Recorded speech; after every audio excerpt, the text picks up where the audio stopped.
एक बात और है, 3 महीना तक तू तेरी सास के कपड़े भी धोना, तेरे सास के पांव भी दबाना, तेरी हऊ के बिस्तर भी साफ करना, सब करना, ताकि 3 महीनों के बाद में मरेंगे तो कोई गांव वाला ये नहीं समझेगा कि बहू ने मारा।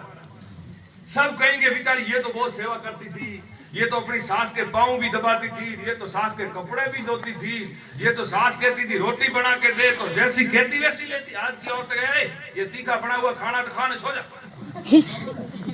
अरे अल्लाह के बंदे, अब इसके दांत कर चुकी तुम, तो ये जब तू बुढ़ा तो इसको खाना नहीं खा सकती? अरे नहीं, ये सबके लिए बनाया, वही तेरे लिए अलग नहीं बनाएगा। अच्छा, तेरा शौहर जब बच्चा था तो तेरी सास ने इसको नहीं खिलाया था अलग?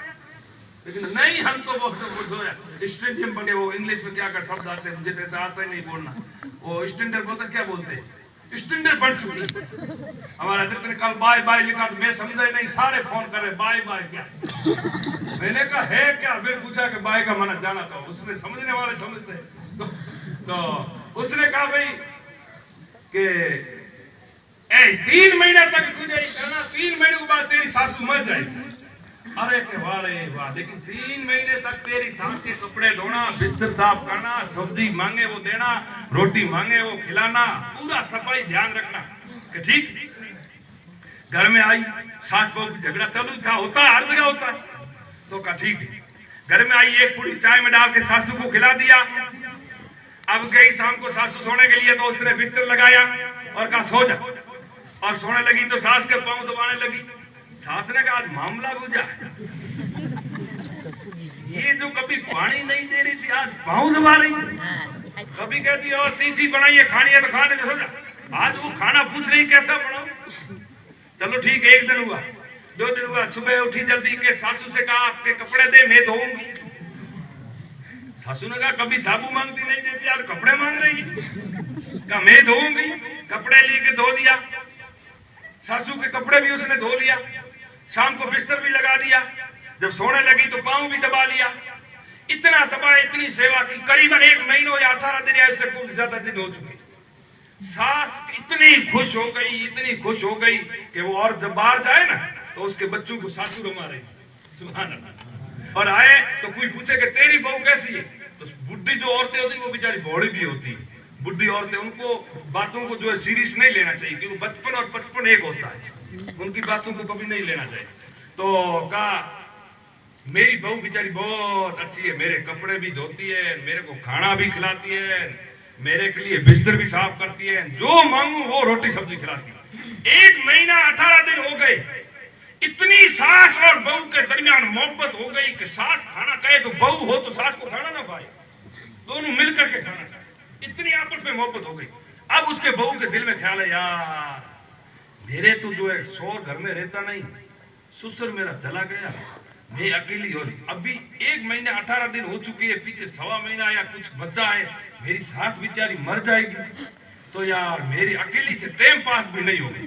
भागी भागी उसी के पास गई, अस्सलाम वालेकुम। वालेकुम सलाम। मेरे अब्बा के दोस्त, क्या एक मेरी बात मान के, क्या कि मैंने जो आपसे मेरी सासू के मरने के जो तावीज और दुआ ली थी नहीं, हाँ वो मेरी सासू बहुत अच्छी हो, मेरे सिवा खाना ही नहीं खाती, मेरे सिवा बैठती नहीं है, मेरा जब भी मैं दूर होती हूँ तो रोज पूछती है मेरी बहू कहाँ है, मेरा वो ऐसी दवा दे दो कि मेरी सास मरे नहीं बेचारी, मेरे मर जाएगी तो मेरे घर की खुशी खत्म, इसलिए मरनी नहीं चाहिए।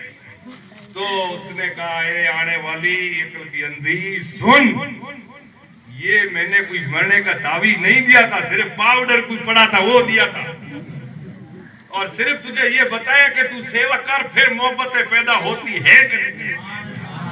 ये नबी ने पैगाम दिया था, मेरे नबी के सुन्नत पे अमल करते हुए तुमने, मैंने एक तुम्हें सिर्फ दर्द बताया, सिर्फ एक दर्द बताया, आपस में मोहब्बत पैदा हो गई।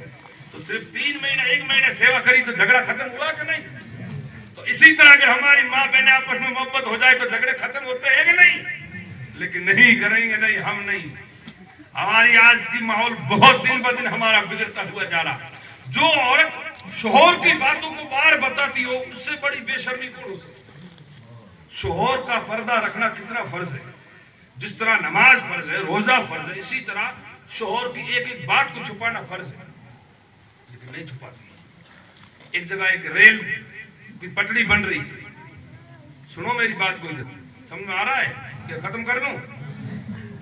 तो वो पटड़ी बन रही थी, तो जैसे ही रेल की पटड़ी बनी ना कब्र निकली, समझ में आ रहा है?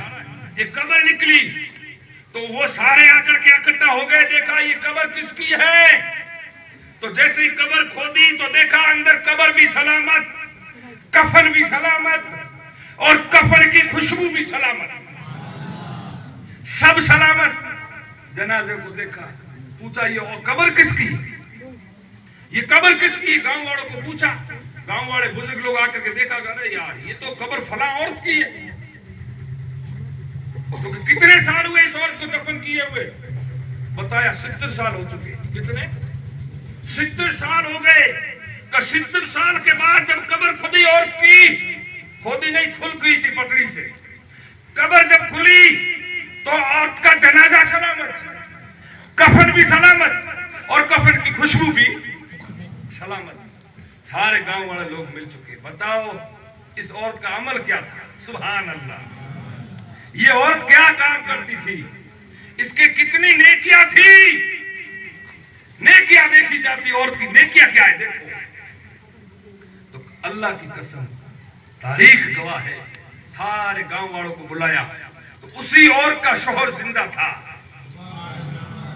70 साल हो चुके थे उसको दफन हुए, लेकिन उसका शौहर जो है जिंदा था।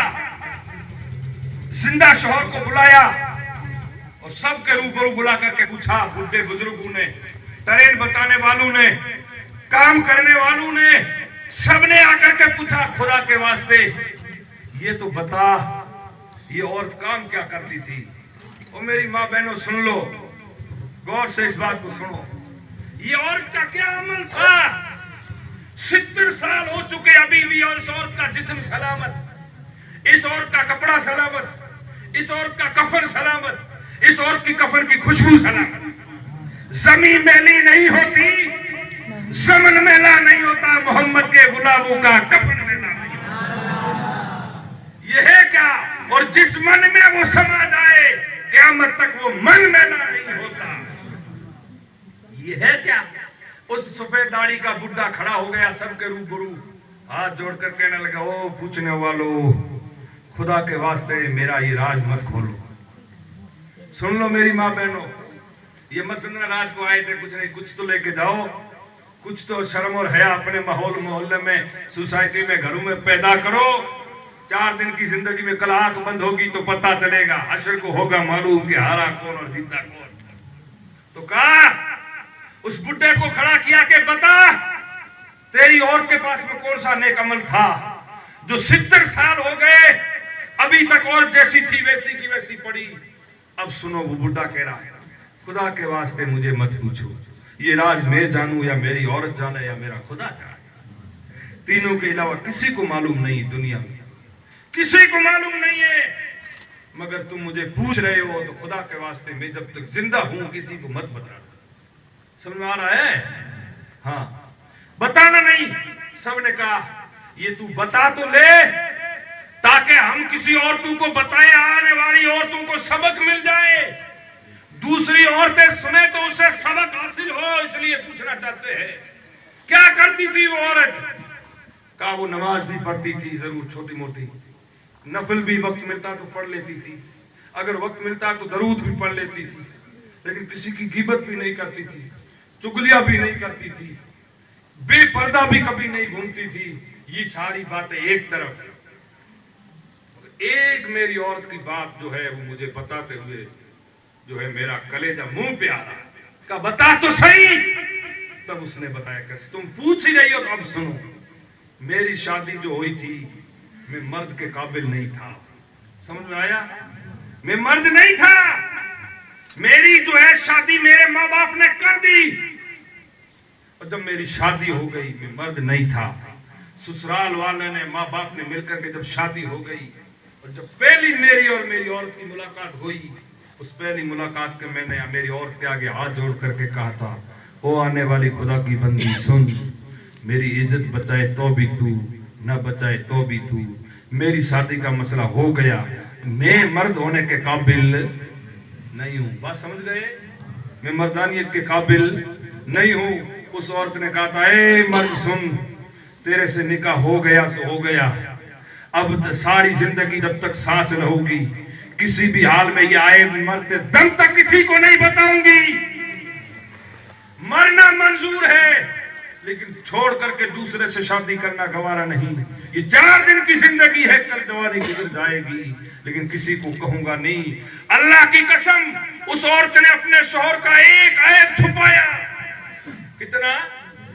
एक ऐब छुपाया।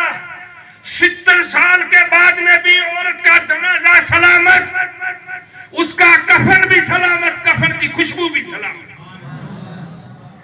ये किसके सदके? शौहर की इज्जत का। इसलिए मां बहनों, शौहर की इज्जत करो, शौहर की कदर करो। मुझे आगे और भी कुछ बयान करना था, बस हमारे उलमा को मैं वक्त दूंगा, काफी टाइम हो चुका है। बस सिर्फ 2 बातें बता दो। एक तो पर्दे की पाबंदी करो, दूसरी अपनी नमाज की पाबंदी करो, और जो बुढ़ी सासें घरों में तड़प रही है उनके कपड़े धोया करो। तुम छाछ के बदले मत बिको, 50-30 रुपया दे उनके वहां कपड़े धोने चली जाती हो, कुछ तो खुदा को जवाब देना होगा। ऐसी यार इतने नहीं बिक गई, इतने नहीं बिक गई। जब मेरे नबी का शहजादा करबला में पहुंचा तो पहला काम क्या किया था मालूम है? पहला काम आपने ये नहीं कहा पानी ला के रख लो, ये नहीं कहा खाना बिरा के जल्दी जो है ज्यादा इकट्ठा करना, नहीं, फरमाया खीमा लगाओ, मंडप लगाओ। फिर क्या बोला? बोला चारों तरफ दीवार, फिर अंदर लकड़ी डालो, खंडर खोद के अंदर लकड़ी। पूछा, ए इमाम हुसैन, आपकी इज्जत अजमत को सलाम, आपकी आबरू को करोड़ों सलाम। तो खंडर क्यों खुदवाई गई? किस लिए? कहा इसलिए कि उसके अंदर आग लगा दी ताकि मैं शहीद भी हो जाऊं, मेरी बहन मेरी बीवी की इज्जत और पर्दा बच जाए।